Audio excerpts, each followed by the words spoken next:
quick little round of uploads today. Some stuff that I was thinking about over the weekend. I guess it's not going to be 100% of the shit that I was thinking about because I have one I'm not going to do for sure that I'm going to do soon. But wanted to talk about the quickest, easiest, and most obviously, or most obvious gains from a direct bolt-on that you can get, right? Because that's what everybody wants to think, especially if you're getting into the tuning world at the beginning. You're like, hey, like what should I do first? Everybody talk about intake and exhaust, whatnot. So we'll just simplify it down even a little bit more and just talk about the intake itself, right? Not even talking about the, intake manifold and throttle body. Just right now, we're talking about the intake. Why it's the greatest, just simple bolt-on mod you can get. Because it's across the board, it's pretty consistent that you're going to get a 10 wheel horsepower jump from that. And noticeable torque as well, right? So what got me thinking about this is the other day, I was talking about the FK8. I recently bought the Type R, and I started poking around. And, of course, it sucks now that most modern turbo vehicles don't have blow-off valves anymore. That sucks. And part of the fun of having a turbo car is hearing that blow-off every time you shift gears. And most don't. Most are all recirculated. As a matter of fact, the only modern production car that I know of that has a blow-off valve is the NSX. And I didn't know that till recently when I saw a video on it. And apparently they come stock with blow-off valves. But anyway, so talk about the benefits of that, and fellow R owner was talking about how you're not really going to see much because I'm on stock intake or whatnot.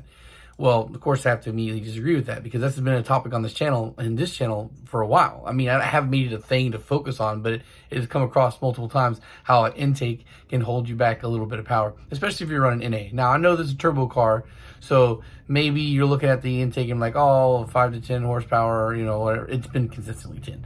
But, if you're thinking, it's not really, who cares about that, do it later, have the car sound quieter or whatnot.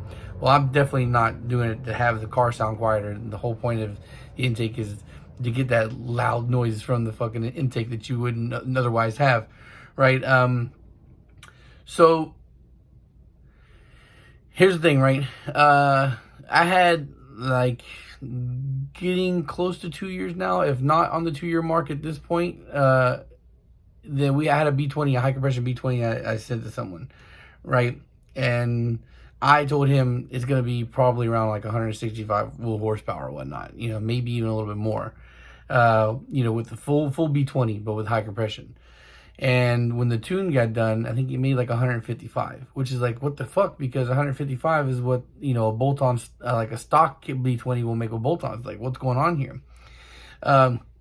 Turns out that the tuner told him that the Type R intake would be a good intake to keep. Now, I know that when you think about Type R things, people are oh, Type R this, Type R that, grabbing a Type R stuff because the Type R stuff is better than stock. Okay, well, Type R stuff might be better than stock, but Type R stuff isn't better than aftermarket, right? So he kept the stock intake filter and airbox on there and choked it off.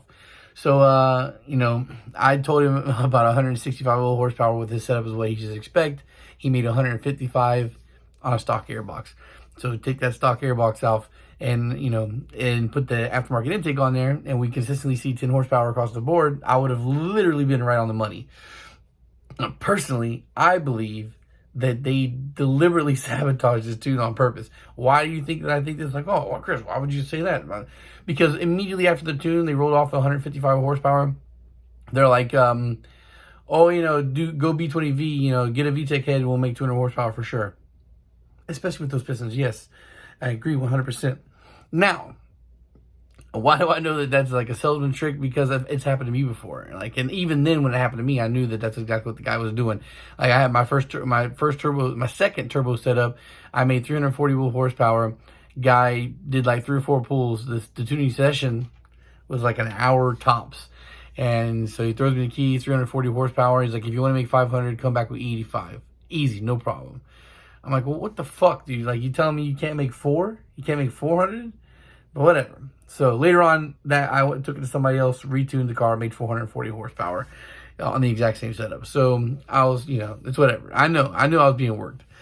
So the same thing with this situation. 155 horsepower. It should have been more power. It would have been more power with a better intake.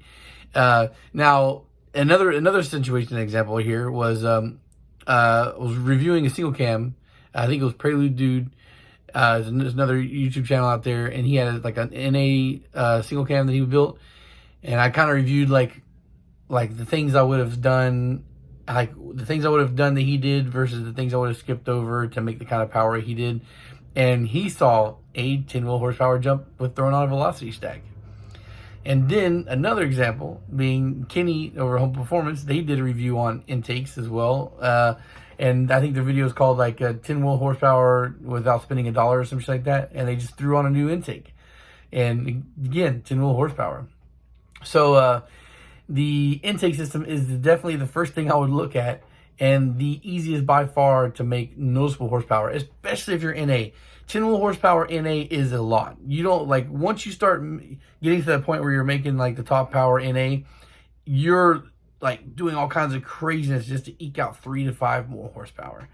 Now, intake a system upgraded as a whole, start looking at the throttle body and the intake manifold itself. The intake manifold can be like a 15 to 20 horsepower jump, depending on what intake manifold you choose. And the throttle body increase can be a 3 to 5 horsepower. So if you're looking at potentially like 20 and 25 horsepower off the intake manifold, or 15 to 25 horsepower off the intake manifold, and like another, let's just say on the upper side, 25, and then let's say another 5 off of the throttle body, that's 30, and then 10 off the intake, that's 40. So, of course, it depends on what engine you're using to set up. There's all kinds of things that factor into here, but the intake system as a whole, like throwing that on there, can be a very large uptick in power. Now, of course, if you're running a higher compression, bigger cams, things like that, it will benefit better. But the intake system as a whole is definitely something you can look at to immediately gain power. And this is things that you can, these are just allowing the engine to breathe better will allow you to make gains immediately just from bolting on without even having to go in and tune. Although, of course, to make the best of it, you got to tune. As I've said before, other people, oh, you got to tune when you do this. My recommendation is anytime you change the engine setup, or anytime you're changing something on the setup, you should tune. Now, if you want to just throw a new intake and filter on there and do that without tune, by all means. But if you're going to start getting to the point where you're taking off the intake manifold and the throttle body and all that stuff, then I would recommend, starting planning for a tune. And at that point, then I would, say if you're going to do an intake manifold, or if you're going to do the entire intake system, then I would also plan on doing like headers, exhaust, and all that shit too. So that way you can really maximize the gains in one shot. Because yes, doing full bolt-ons in a tune can get you an uptick on power. And yes, those results will vary based on the engine setup that you have.